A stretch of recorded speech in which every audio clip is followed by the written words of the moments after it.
Fantastic. Well, hello everyone, and welcome to another episode of the TFTuesday Podcast. My name is Weasyl. It's great to have you back here. I hope y'all have been having a good week. It's been quite a snowy one in my neck of the woods. We had quite a lot of snow, 30 centimeters. I don't know what that is in Imperial, but we had to dig ourselves out, so that was a little bit fun.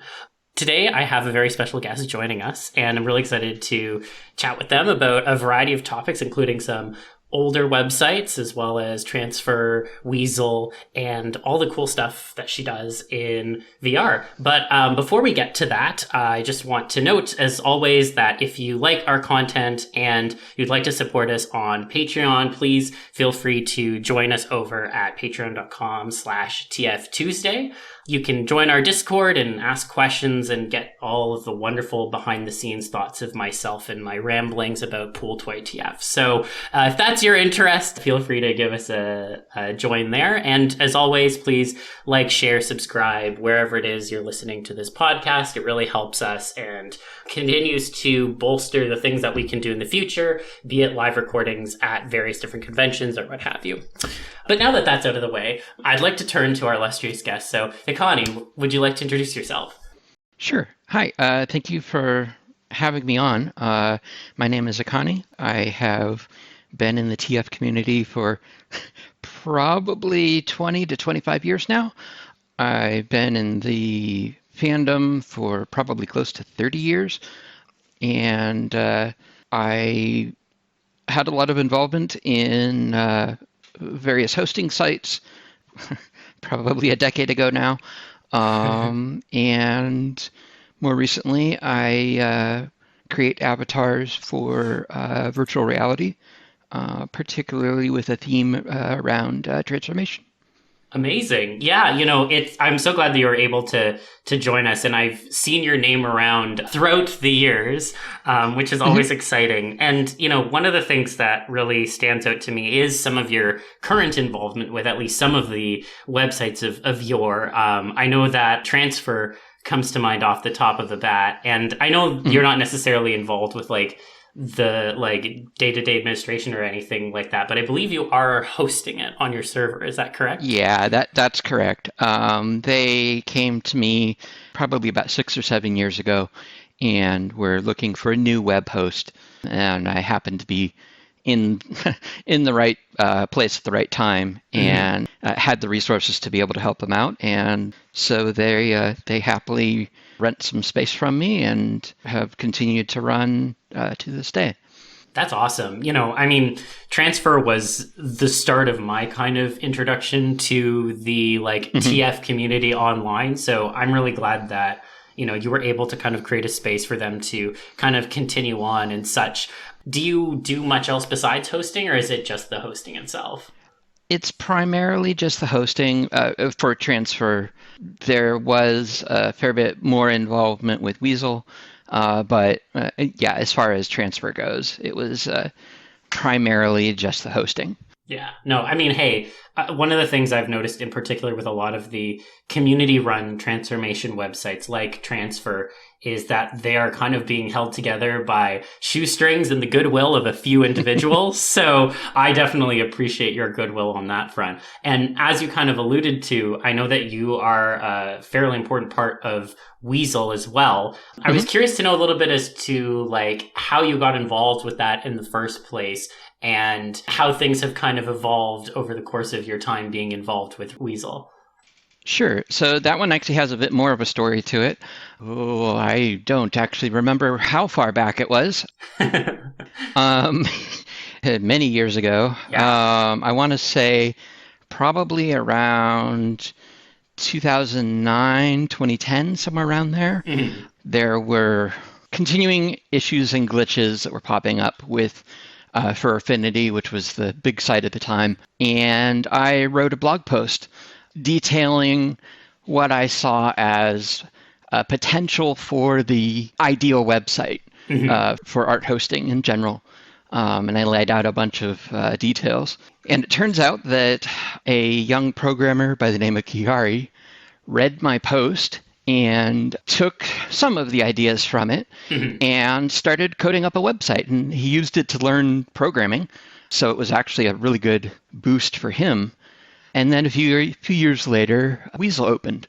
I recognized a lot of the features and got in contact with them and started out as just being a mod. And then as things progressed and expanded, I ended up becoming one of the directors and took over hosting of the site. And so that's another site that I have been hosting pretty much since 2013. Wow. Is when I started hosting it. And so that is the largest site that I host at the moment, but that actually lives on the same server.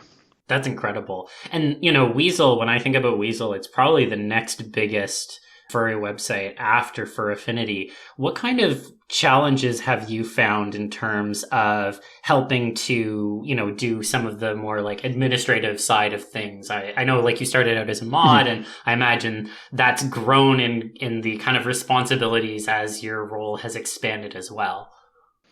Yeah, I always make the joke of don't let friends run art websites. There is a fair amount of stress, and working with them gave me a great deal of respect for the team at Furfinity and what they must go through at their volume. And it can be at times a thankless job. There is a lot of people expect things to just run flawlessly, and anytime they don't see any problems, it's invisible, and anytime they do see problems, it's the worst thing. Right. And I think that's true of most social moderation sorts of setups, where if you're doing your job right, you're invisible. The perils of running anything online these days, honestly. It's very true. One of the other things that I found that actually caused a fair bit of problem with the administration of Weasel was the tendency to look at the other sites as your competitors and to instinctively go for looking at how they are handling a certain situation and assume that the opposite of that situation is the correct course, rather than reviewing what the issue is and coming up with, an actual correct answer. Just being contrarian. Right. That actually caused a fair bit of problems early on with Weasel. Was some of the staff would look at how FA was handling things and would say, well, let's go the other direction. Which is not always what you want to do. No, it's not. Were there any issues in particular that really stand out as like, oh yeah, we were trying to just do kind of the opposite and that was not the right call? I'm trying to remember if there are any good examples of that. I think it was probably around the time where most of the art sites pretty collectively started moving away from square thumbnails and smaller thumbnails.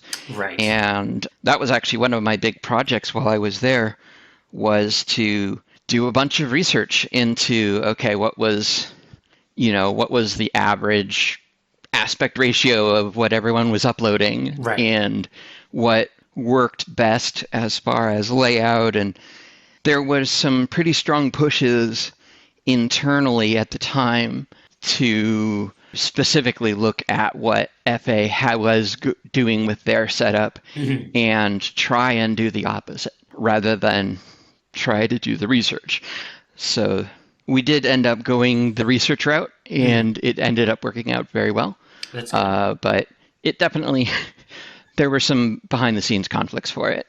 Yeah, that makes sense. And I mean, I imagine that running a furry website of any size is always going to come with those kinds of internal disagreements or kind of issues that need to be kind of hashed out in a collective way in order to make sure that things run smoothly. Because as you said, no one is really paying attention until an issue comes up, and then all of a sudden it's like, oh, why is there an issue? And then it's a fire drill, yes. Yeah, that sounds about right. Oh, man. I'm curious as well then, one thing that I hear from a lot of people quite frequently is that they don't like Fur Affinity for X, Y, or Z reason. And oftentimes the first thought that comes to mind is, okay, why don't you go to some of the other furry websites? Because of course there's Weasel, there's Ink Bunny, there's So Furry, there's some that I'm sure I'm forgetting right now, but they've never, at least from my perspective, and maybe you have numbers to disprove me, but they've never seemed to eclipse Fur Affinity in kind of usage or popularity. And I've always wondered why that is. So I was curious if you have any like thoughts or speculation as to why people are so ingrained with using Fur Affinity in particular, when there can be many quality of life improvements that are introduced on a website, like, for example, Weasel. I know that it's done a few things that honestly are better than Fur Affinity, and I just wonder why people don't necessarily migrate over, and if you have any thoughts about that. Yeah, so that is definitely a thing that happens, and it's actually something that we're seeing now with all of the turmoil that's happening with Twitter, Yes. to see it on a larger scale. You have essentially websites obtain critical mass. Mm-hmm. Everyone is on Fur Affinity because everyone is on Fur Affinity. You get a certain size of user base, and the growth of the user base becomes self-sustaining, where just the act of there are so many connections to be had, even if it is not as good at certain tasks. And I will say to their credit that when Weasel was first taking off, the Fur Affinity staff did take notice, and they did start doing a lot of upgrades and fixes, things that people had been asking for years, things that had brought about my original blog post that they were not thinking were an issue. They saw it running on Weasel and on the other sites as well, and implemented it themselves. And they actually, there's a couple of areas where FA actually does better than Weasel at a couple of things. Oh, yeah. Where they took our improvements over them and then made another step further. So it becomes much less of a competition when that happens, which is nice. Oh, yeah, absolutely. Where there is a lot more communication and sharing between the sites. Yeah. But yeah, in general, sites, the largest site will usually stay the largest unless they do something really egregious. And I mean, it was DeviantArt before Fur Affinity really took off. And who knows, some other site may come in and take over eventually. Yeah, that's a good point. You know, one of the mental images that comes to mind sometimes is like when you have a website that, like you said, is just got a critical mass that it's self-sustaining. It's almost like it occupies this black hole within like the web media or the web, I guess, culture, in that things are just constantly drawn. Like people are constantly drawn into the website, even if there's problems. And yeah, you get some like detritus of like whatever as waste, but like of people leaving, so to speak. But like there's always people to pull back in. Yes. I think it's great that you mentioned DeviantArt. Honestly, DeviantArt is its own thing, and I know it still exists and is still going, but I don't really know who is actively using it, at least from a furry perspective. But, you know, it's always interesting because when I think about the shift from DeviantArt to Fur Affinity, it felt at first almost like it was a little bit gradual. Then there was that kind of period where people had like profiles on both and maintained both, and then it was kind of like all at once. I think there was just this kind of sudden drop off, and then it was like, okay, well, there's nothing on DeviantArt anymore, so I'm going to stop going there. Yeah. And I guess, yeah, it's a good way to kind of frame it in like when you talk about Twitter, you know, it's kind of going through that DeviantArtification right now, in the sense that, you know, a lot of people have left it. There's still enough to like kind of self-sustain it, but it's clear it's like teetering, and no one's really sure what's going to happen long term. But, you know, I guess it's interesting that that hasn't necessarily happened yet to Fur Affinity in some sense, because again, I do think that, you know, just as you said, yeah, Fur Affinity definitely has quality of life things over other websites like Weasel and such, but there's definitely other things that on other websites that fill in that other niche. And I just wonder what it will be that pushes people to whatever website it is, new or existing or otherwise, because it always feels like it's inevitable until it's not, I guess. Yeah. There does seem to have been a pretty strong push towards Twitter over the last few years. I noticed a lot of artists that are only posting their art on Twitter. And Yeah. so only in the last few months, as things have kind of imploded there, are people starting to look at self-hosted sites again. And Yeah. they're starting to go, maybe having all of our content in one of 4 central corporations is not a good idea. Yeah. And so they're starting to realize, okay, I need to actually like have backups and maybe spread out a little. So it will be interesting to see where things go in the next few years. Yeah. Because I think we probably will have another. I don't know that we'll have a shift away from for affinity. Mhm. I do think there is already a shift away from Twitter, and we'll see where that goes. Yeah, I am curious if we are going to see a move back towards Web 1.0, not like actual architecture wise, but like in terms of vibes, or if things are going to remain more in these kinds of corporate owned websites with like a few more significant side things, but still having those big corporations occupy a significant amount, because obviously Web 1.0 didn't have any of that. It was all decentralized. And I just wonder now if there is going to be a shift back towards that kind of an internet, or if we're at this point where the pull of the mega corporations is just inextricable and continues to operate in a sense like the black hole I described earlier.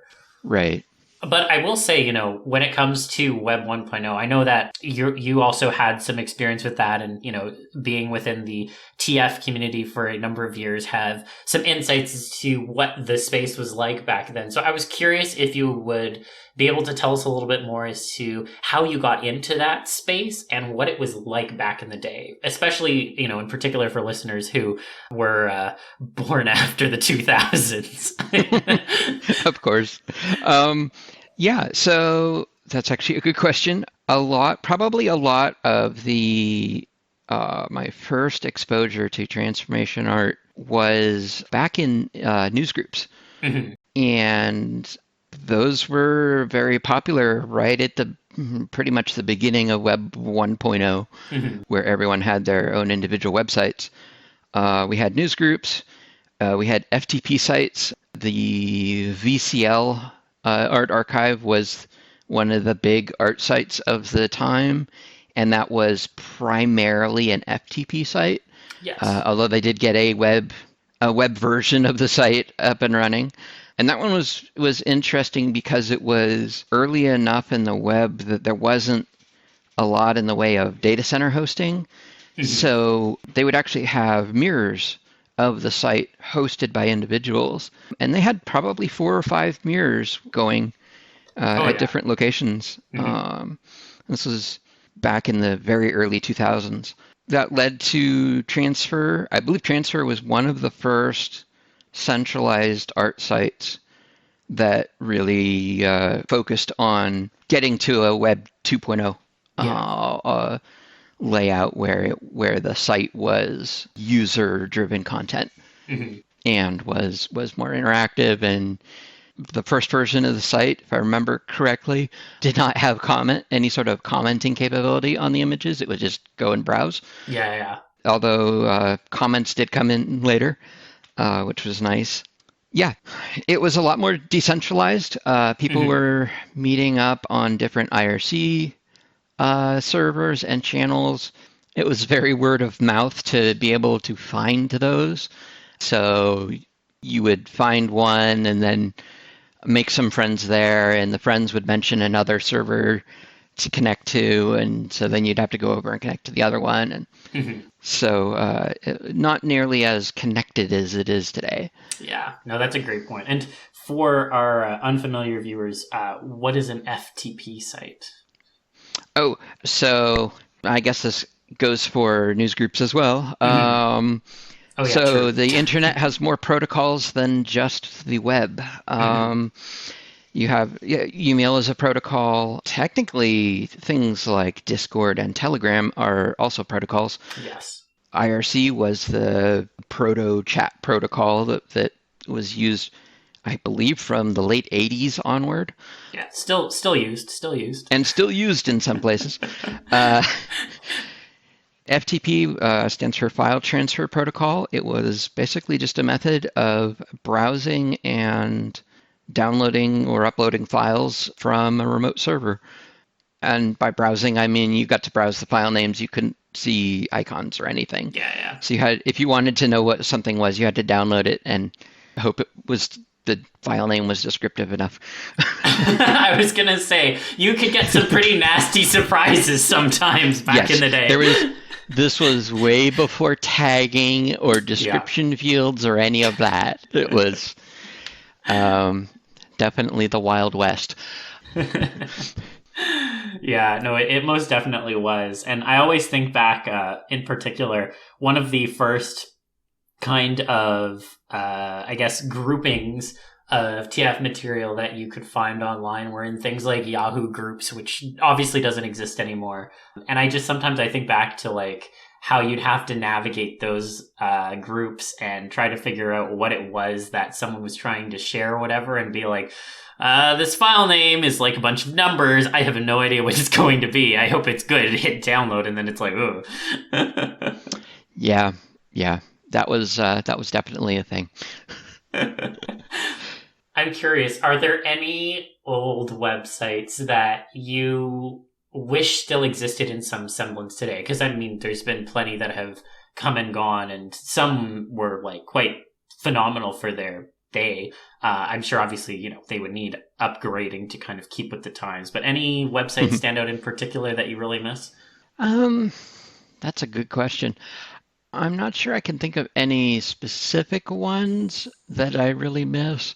There were several TF writers who used to have their own websites, and they would publish all their stories there. Actually, some of those websites are still around. They just haven't been updated since 2005. And those writers have gone on to get FA accounts, and their stories, they're still writing today, and their stories get published there now. But I do still have bookmarks for those sites. Yeah, you don't want to lose them. I'm trying to think if there were any other particular like sites that are just no longer around, and I'm drawing a blank at this point. But yeah, I guess this wasn't like a broad website, but I do still miss Fox's website. She had such great content on there, and I remember when it went down, kind of out of nowhere, I was genuinely upset for a few days. Yeah. It's a good reminder that nothing is permanent. Nothing lasts forever, and if you want to save something, definitely make a backup. Yeah. That was actually something that I would be telling artists to do back when we were first getting Weasel off the ground, is even if you're using FA as your primary site, have your artwork posted somewhere else, as even just as a backup. Yeah. There was one other art site, if I remember correctly, it was Furry Art Pile, I believe was the name of it. Oh yeah. And it was a site that popped up right around that same 2008, 2010 time period. And it was run by a single guy who was coding and managing the entire site himself. And it went viral. People started migrating over, and he got the first bandwidth bill in and decided managing the site wasn't fun anymore, and overnight turned it off. Just no notice or anything. Just one day the site was gone. There was an outcry about this, and he reluctantly turned the site back on long enough for people to download their content from it. I think he brought it back up for 2 weeks. Yeah. And everyone had 2 weeks to get all of their stuff backed up. So, wow. Any site can go away. Yeah, it's true. It's funny because we hear like, oh, anything you put on the internet is out there forever. But more often than not, stuff disappears, like you said. And I think now that I'm thinking about it as well, there was the original version of TF Spot back in the day died one day without warning. And there was a lot of great old content that was on there that is now just gone forever, because plenty of it never made it onto like the later iterations. Right. And a lot of this is previous to the Web Archive project. Yes, it is. So they don't have archives of that because these sites predated them starting to take archives of the internet as they could. Yeah, exactly. And speaking of the, archive, like even the stuff that is on there now may not be there forever given current I believe legal cases going on over the fact that they have some books that were backed up onto them because they were uploaded somewhere and people want that taken down or want to restrict their ability to keep things in check. So even stuff on archive.org, I mean, it feels pretty permanent right now, but it might not always be permanent in the future. Yeah. And it's just a reminder that everything is so transitory these days on the internet, and like you said, you really do have to save everything if you want to keep it. Yes. Yeah, so one of the other things I was really interested in chatting with you about was some of the stuff that you currently do in VR. And we've talked about VR on this show a number of times in terms of all the cool things that are possible within it, especially from a transformation lens. And I think you're the first person we've had on who actually does the creation of those things, which is fascinating to me. So I guess to kind of start off on the ground level, what was the kind of introduction for yourself into VR, and how did that start to pull you in towards, making things within VR that were transformation themed? So my friend Katana was showing me around VR chat. I had just been getting into using that, kind of learning the ropes there, and we had gotten into discussions about different transformation ideas of what could this engine be used for. I had a lot of previous using a social platform for VR content. Okay. By using Second Life. Ah, yes, Second Life. And so Second Life was kind of my precursor to that. And there's plenty of various different role plays and such that went along there, but I definitely started learning Blender and that sort of thing to be able to make assets for Second Life. That led into VR chat. And then one day I got a message from Katana saying, hey, there's this other VR platform. You have to see it. It has so much TF potential. And she introduced me to Neos. And so I joined up and took a look at it. And I think it was within half an hour of joining the platform, someone demonstrated how they could use a tool and point it at you, and suddenly you were turned into a cat. And it was this sudden explosion of, oh, hey, everything's interactive and everything can talk to each other, and you're doing all of your creation within the game. So everything's so much more immersive and collaborative.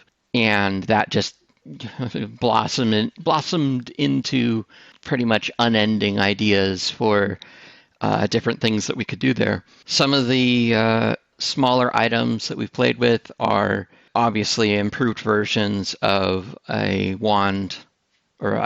staff that Katana has that she can hit someone over the head with and it turns them into a cat, that sort of thing, or shrinks their size. Or we started playing around with using shape keys on models to make more smooth transformation effects. It's mostly just playing with the different visual effects that are possible. And we definitely run into a lot of issue of not so much having the question of whether we could do something, but whether we should do something. That happens often. And it's, occasionally you'll try something out and it'll crash the game. But it's over the last, I guess now 2.5 years, 3 years. About 2.5 years. It has just progressed into, now I'm finally getting into, I'm actually working on making my own avatars from scratch, keeping in mind what I want to do transformation-wise with them. Right. I have probably over the last year been using a bee as my avatar, and that's definitely connecting with me very nicely. So I'm working on my own model from scratch for that. I think you run into different, how do I want to describe this? Different moods, like different situations. Of sometimes you want to just be this cute, like fluff ball of a bee running around. And sometimes you want to be a little more monstrous and you want to chase people around.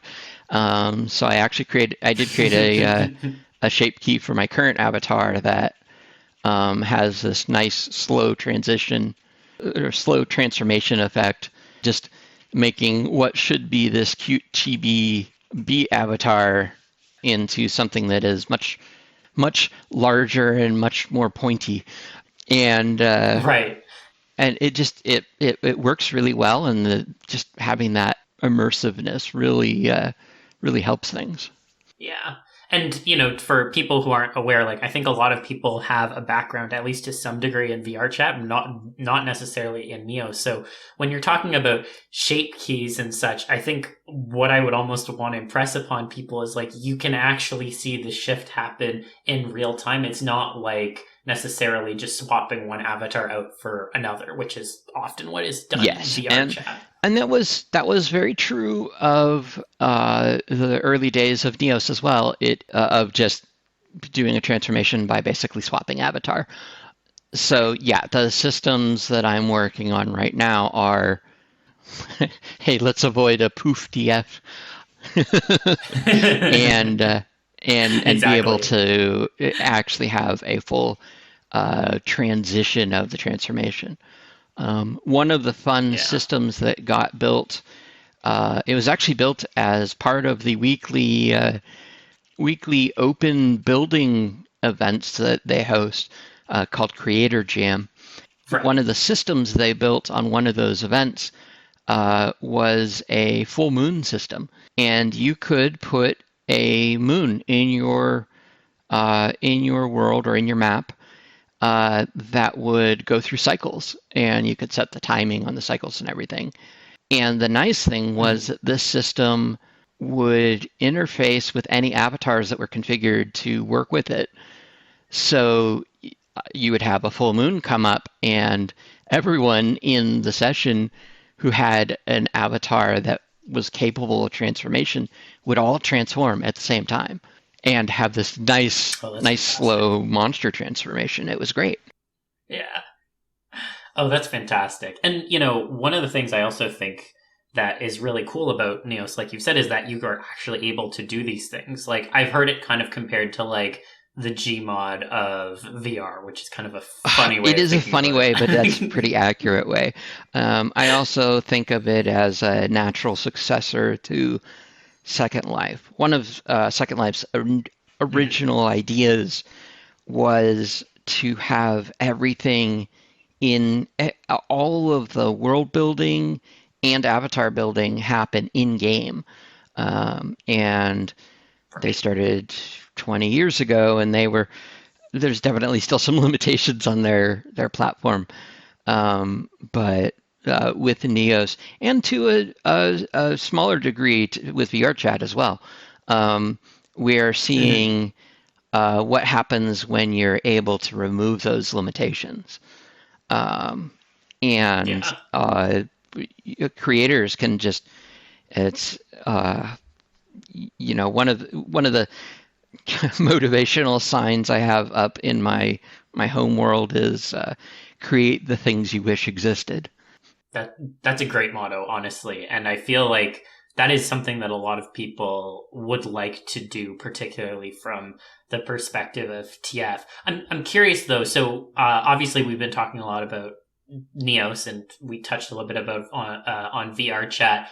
Are any of the things that you're working on right now even possible in VR chat, or are the limitations introduced by the kind of platform just too limiting to make any of this come to life? So I'm going to preface this by saying that probably most of the limitations to anything I make working on VR chat would be with myself and my lack of knowledge of Unity. Someone who's an expert in Unity probably can bring a lot of this to life in VRChat. There are a couple of things that are, as far as I'm aware, not possible in VRChat, although they have been getting better recently. They are getting a lot more inter-user interaction going, and it still requires a lot of pre-setup to be able to make use of those. But it's nice to see that they're starting to get that interaction where users can interact with each other. Certain things that I don't think would work is, and this is one that's I'm not sure why they don't have it, but in Neos, they're by default, and you can actually turn it off and make it work more like VRChat if you want. But by default, your head is visible to you. So if you're in an avatar with a muzzle, you can actually see your muzzle in your view. And this is something that's, as far as I'm aware, not possible in VRChat.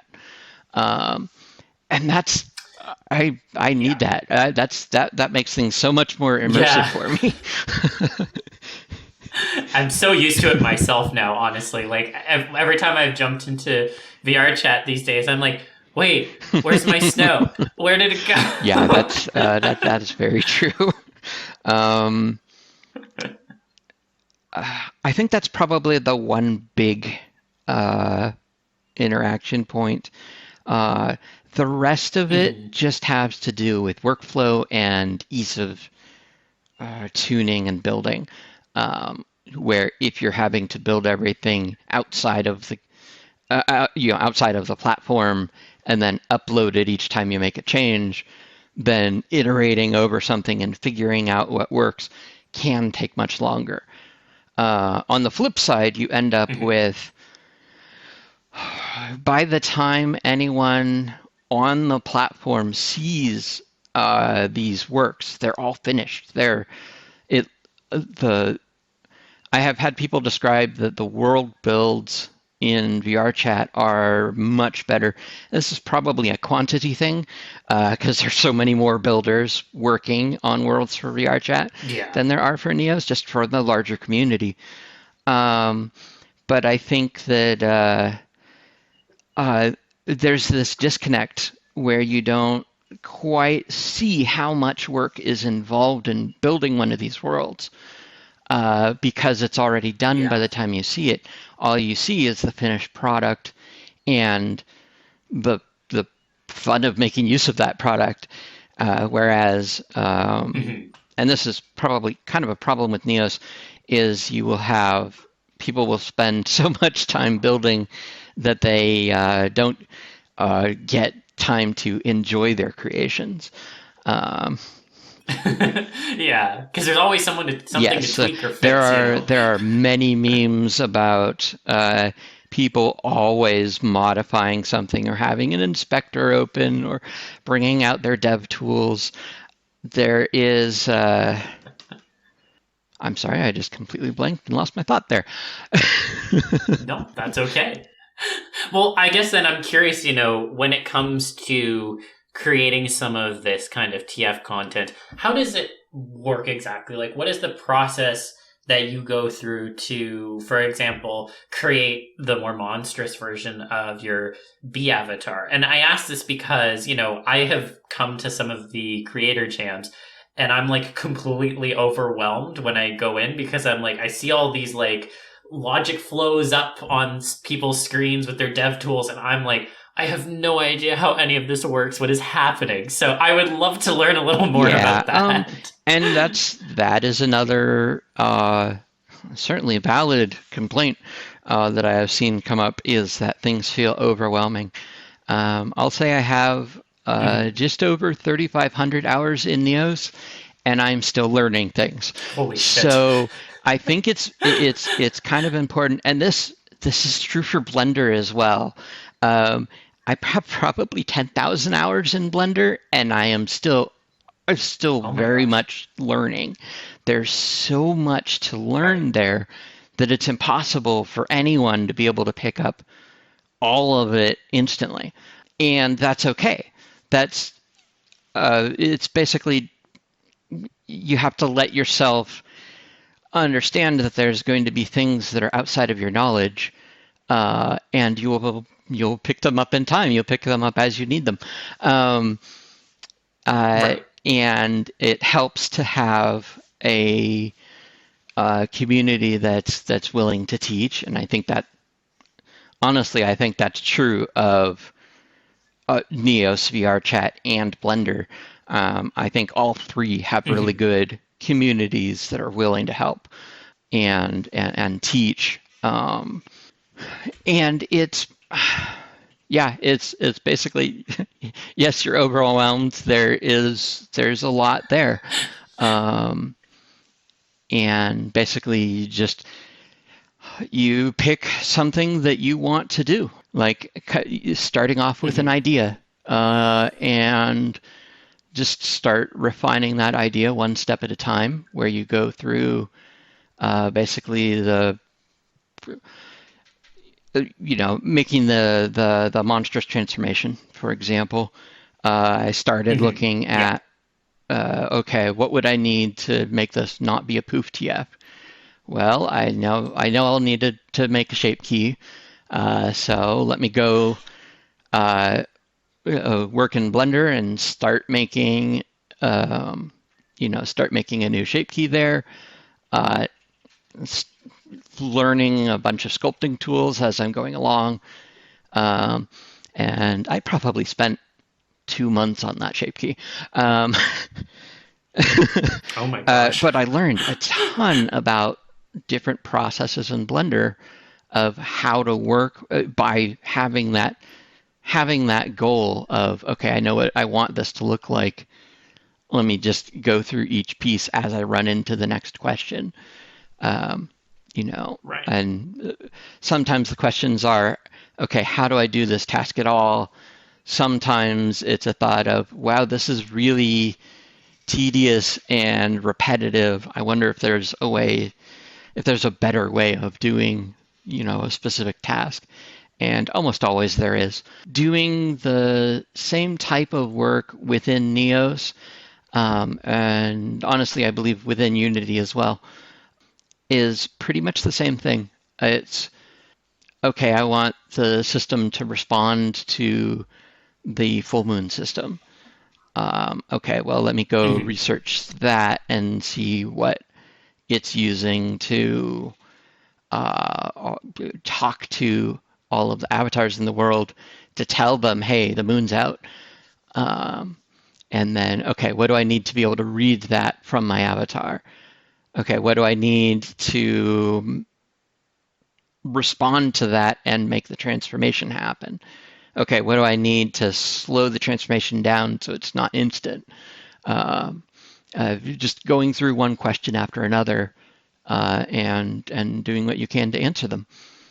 No, that makes sense. And, I imagine that, like you said, the more experience you have working through these systems, working in Blender, working within Neos's engine itself, the better you get at kind of thinking about this flow of, doing this, doing that, doing the other thing to get to the final product of having an avatar that can shift or what have you. When it comes to the logic flows within Neos, and again, I confess I don't know as much as I would like to. Is it? Would you say that it's a system that's difficult to pick up, or like you said, because there are those creator jams, there are people that can kind of help you through the process if you're learning as a beginner? There's definitely, it can be intimidating at first because there are so many components and logics nodes. Logics is the Logic is the programming language for Neos. Yeah.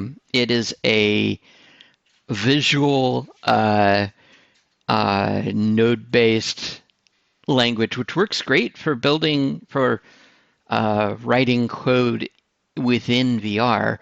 But it's definitely it's having to wrap your head around it if you're only used to typing out code or not used to programming at all.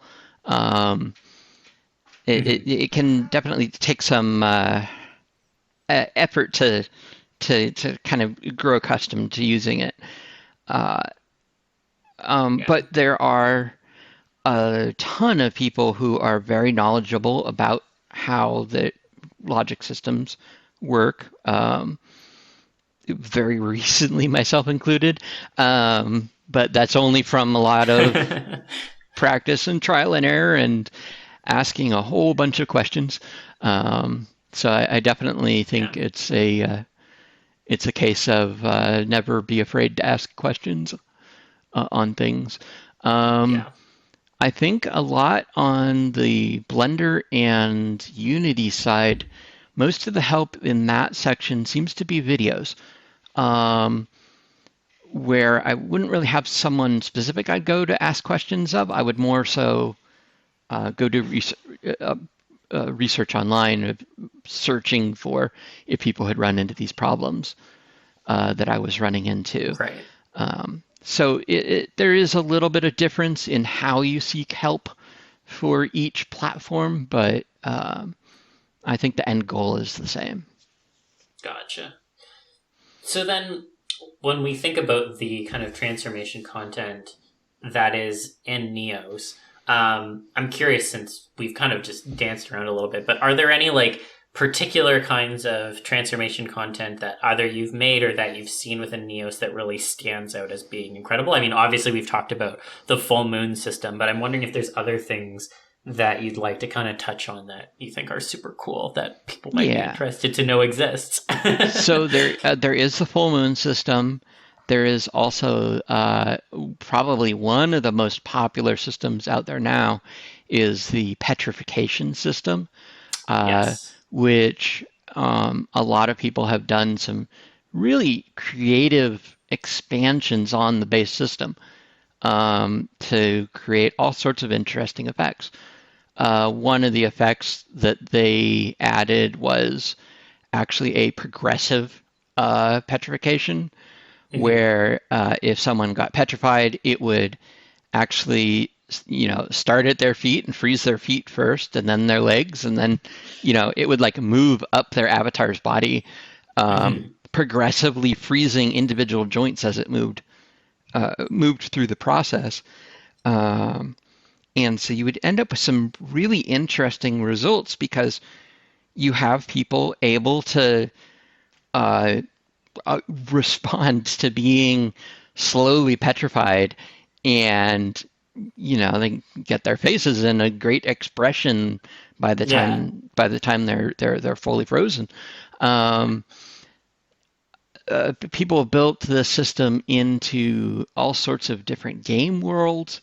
I've actually been working on it's a cave maze game that uses the system, where runners have to run through a series of cave-styled mazes. And the added fun is that one out of every 5 people playing the game end up as a hunter. And so the runners are not just trying to make it through the maze, they're actually being chased. Okay.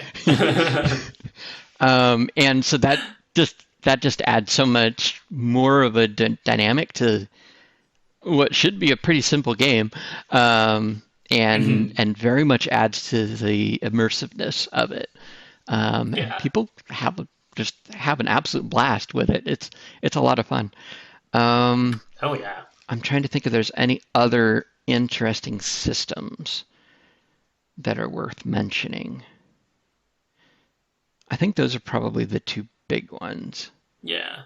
I will say as well that something that I appreciate in Neos that is actually very simple and built into the engine itself already is the ability to change your size on the fly. Yes. Like, I think that's a really great feature for Neos because you can be as big or as small as you would like. So obviously, lots of fodder for the macro micro people. And it always brings such an interesting dimension when you can do it, in the moment, like, holding down the controls and like making yourself bigger, larger, or bigger or smaller at whatever speed you want. I think that has always stood out in particular as being a super cool feature that I feel like should be easy to do in VR chat, but it doesn't seem to exist there, unfortunately.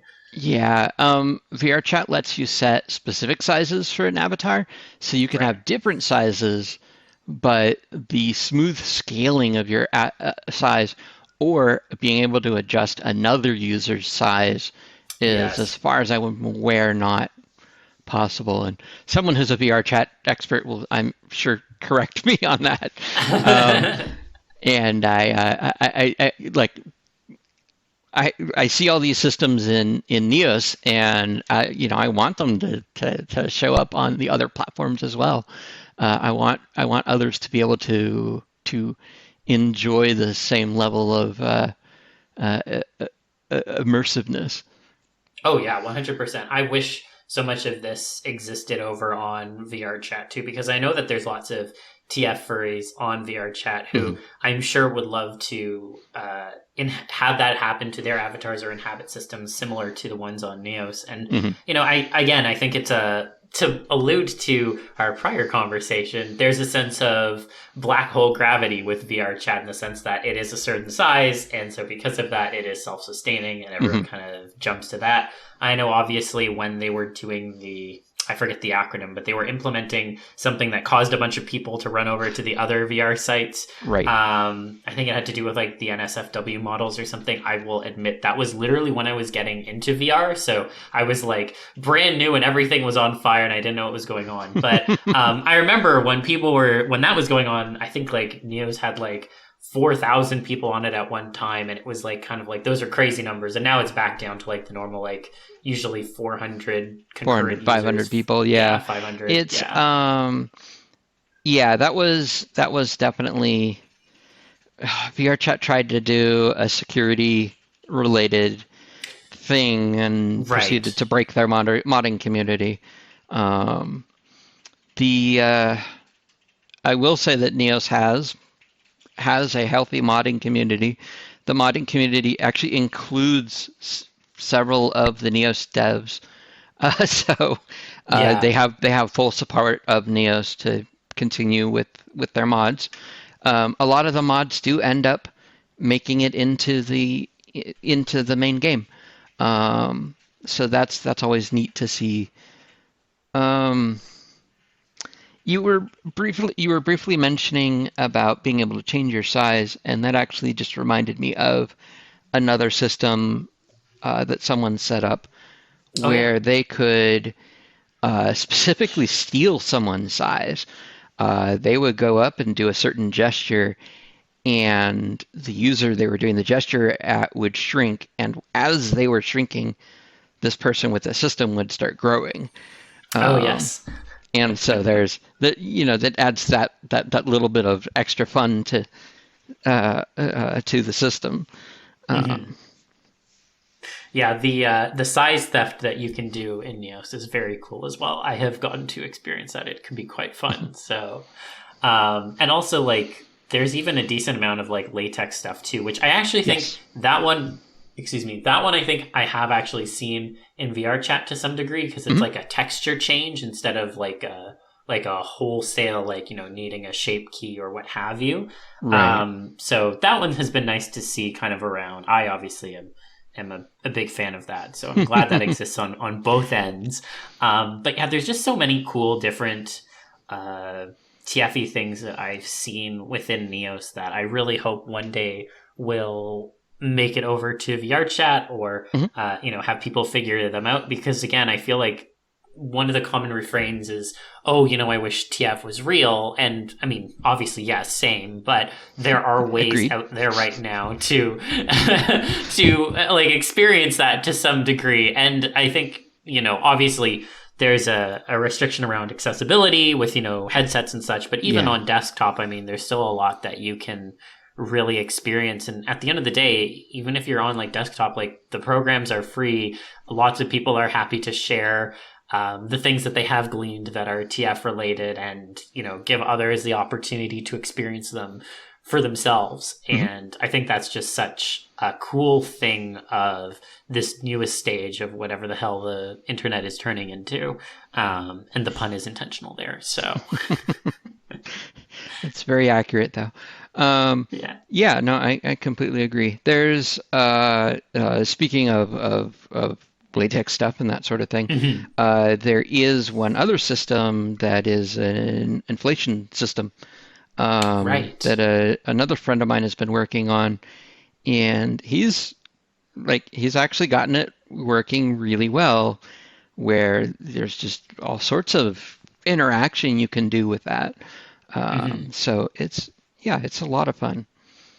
That is very cool, and I will have to find out more about that later because that sounds very good. I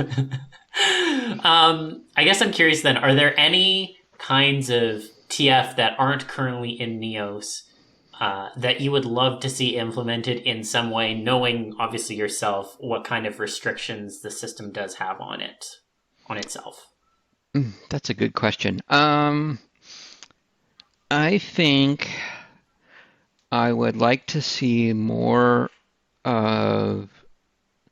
I'd like to see more systems that are not requiring a bunch of pre-setup on someone's avatar.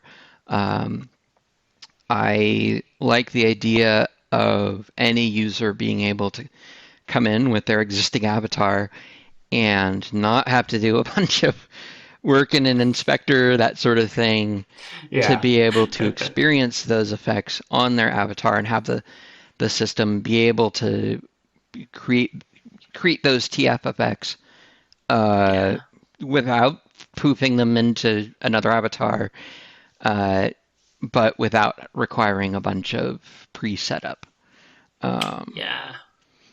And I think we'll get there at some point. I have some ideas towards that, but it's something that's still needed. Yeah. Oh yeah, 100%. And honestly, in my opinion, one of the things I really do hope for someday is the ability to have someone be able to take up, for example, like a set of like human avatars maybe that are like set up to do this kind of thing, but like have the ability to have your like a human like avatar turn into your Sona would be very cool. And I'm sure that is a ways off, but it's kind of a permutation of what you're saying. It would be really nice to have that kind of freedom where you don't have to do all that setup in advance. I know why there's the setup in advance and why it's so tricky, but at some point in the future, it would be really nice if that was a possibility, because I think in particular for TF folks and transformation interested people, that is such a large draw to be able to have or watch themselves turn into the thing that they want to be. And oftentimes that ends up being people's sonas. So that's why that comes to mind. But, No, that's actually a really good idea. I definitely think that would carry a lot of weight as well. 100%. There's been a lot of interesting, there's actually been a lot of psychological research into how VR affects the mind and how the human mind adapts to the changing stimulus that it's getting from VR. And that's definitely manifested a lot, and I'm sure it has in VR chat as well, of people will call it phantom sense or phantom touch, being able to feel these extra limbs that you now have, or feeling the fur on your arm, or feeling another user touching your arm or something, even though it's purely visual. the brain is really good at adapting to those situations.